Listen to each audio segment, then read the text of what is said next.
It's so fascinating.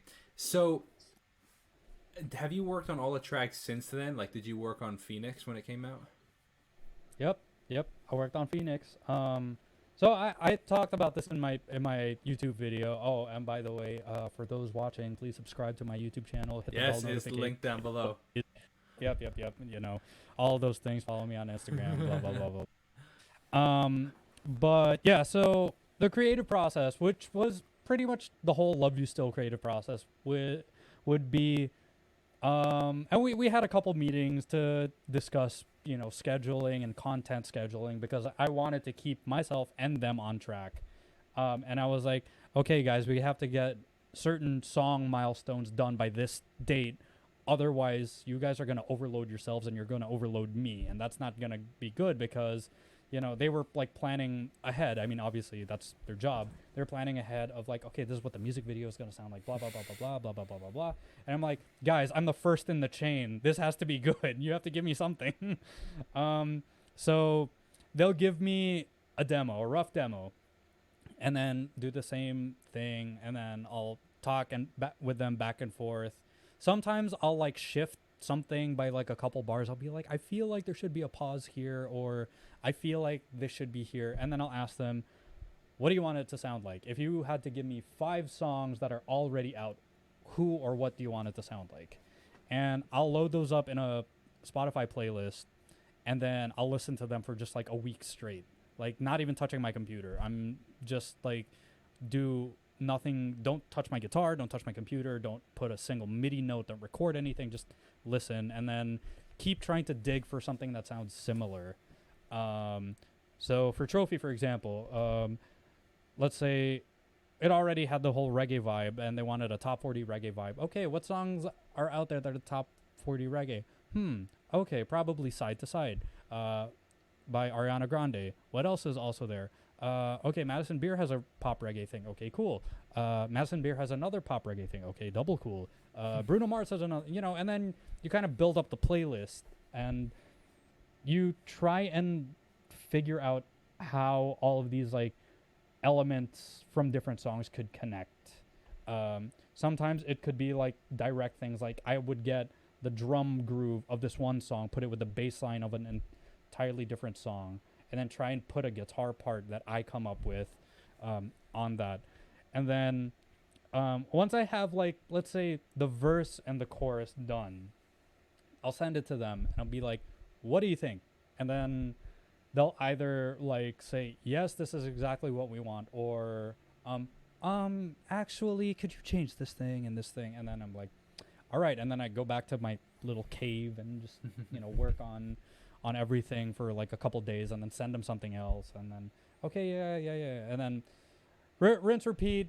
I'll just keep working on the song while they're off to do their own things. And we're playing to our strengths because I'm not the best songwriter.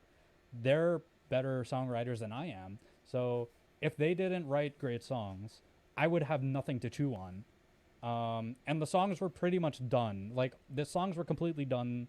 The arrangement in terms of like the form where it's like they had a first verse and then a pre-chorus and a chorus and a hook and a blah blah blah blah blah.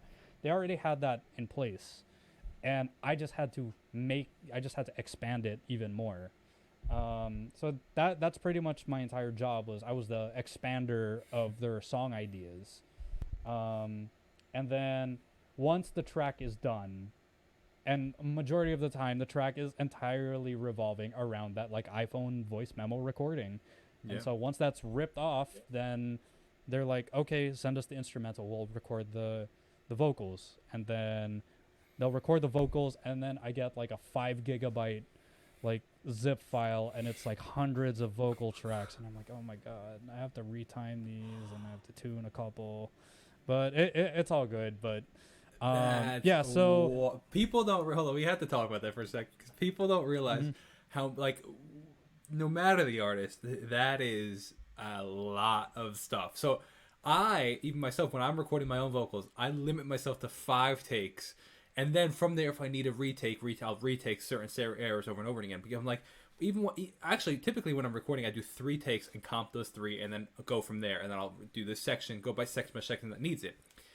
But dude, when you try start it, I've done it where I'm like, okay, I really want a great take. You start doing 15 takes, you know, and then you have to go. You hear the same, you know, whatever riff you're singing 15 times. You're like, I don't even remember what the first one sounded like. How am I supposed to know? You know, it's a nightmare, man. It's so much. That's crazy. Oh my gosh. And this is where, you know, Dave really comes in clutch, because Dave is also a singer, right? And he also understands like the entire recording process. Like all of the vocals for Morisette were done essentially like in a closet. Yeah. You know, the modern day guerrilla recording, you know, studio thing. Exactly. But he's the one that ended up choosing the takes, the comping. Okay. And he was the one who would do some of the vocal tuning. Well, actually, no, he did like most of the vocal tuning. It would only be like if my ear would pick up something where it's like, your tuning was like really weird here. Could you just send me the original file and I'll tune it myself? And he's like, yeah, sure, whatever. So that saves me like a lot of headache and a lot of time. It is so and tedious also, too. Yeah. And mind you, throughout this entire album process, we met in person twice.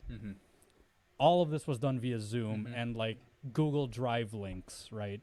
So it's kind of difficult if you're not the one who's recording the artist, that you're the one who's doing the take comping. It's like impossible. So it was, you know, it's best that Dave did that one. With the retiming, because I was the one who had better tools for vocal retiming and take retiming. I was the one that did all of the retiming of stuff. You know, like that way it's not like, so will you stay. So that, you know, with like 800 background vocals, they're not all saying stay at like 800 separate times. And he gets all the stuttering left, right. Yeah, absolutely. Yep. So I was the one that did all of the mixing. I was the one who did all of the vocal retiming. And it's the same thing where it's like, I'll send them like, okay, so this is mix number 1. Okay, could you bring up the drums or whatever? Okay, yeah, sure. Mix number 2. Okay, so the vocals are kind of buried. Okay, cool. Mix number 3. Rinse, repeat, and then, yeah. I think we eventually got really fast with the entire mixing process, because I you think also Love start You to Still- learn what they want. Yeah. Kind of thing. Yeah. Yeah, pretty much. Like I had presets already dialed in for the EQing of for just the EQing for the vocal mic that Morisette was using. Like there would be certain frequencies that were kind of like spiky just because of the mic or her voice. What mic did they use? Do you know? It was a warm audio. I think it was like a U87, but a warm audio version, and then recorded. A lot of it were recorded through like a Neve 1073 on a UA Apollo. The preamp, yeah. I love the gear talk. So that probably went over 85% of people's head right there, but I love it, man. I love that. Yeah, it's so cool. Good stuff. And so the process for you then, after you produce all these tracks and you sent them to them, they liked the final version. Did you then mix the track, or did you send it to a mixing engineer?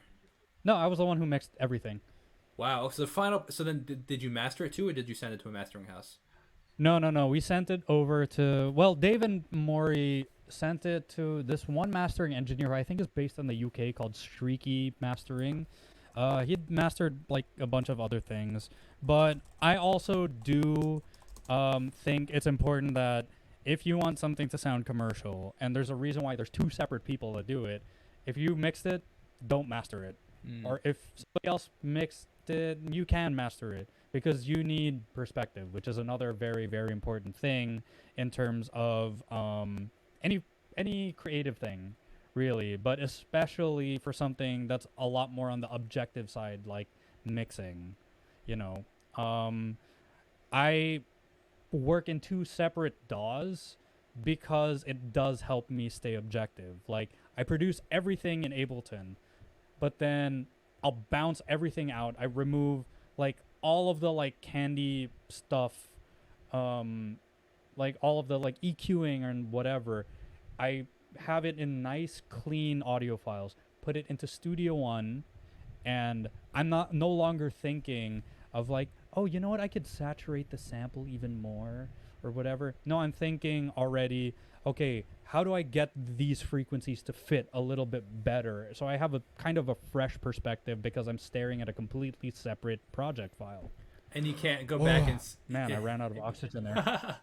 But then you also can't go back and adjust the delay time and stuff like that. It'd be a bit more of a process. You have to close that project, go back, open up Ableton, reopen the delay, adjust the delay, rebounce it. It's like a whole project. So it's like it almost just like we were talking about in the beginning, makes you commit to what you have.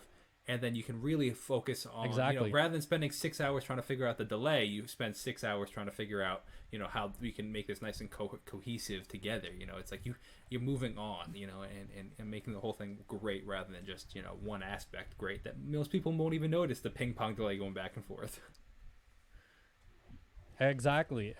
So that's essentially kind of why I work in two separate DAWs, especially if I'm the one who's producing and then I mix it. So yeah, different mindsets too between those two separate DAWs. Mm-hmm.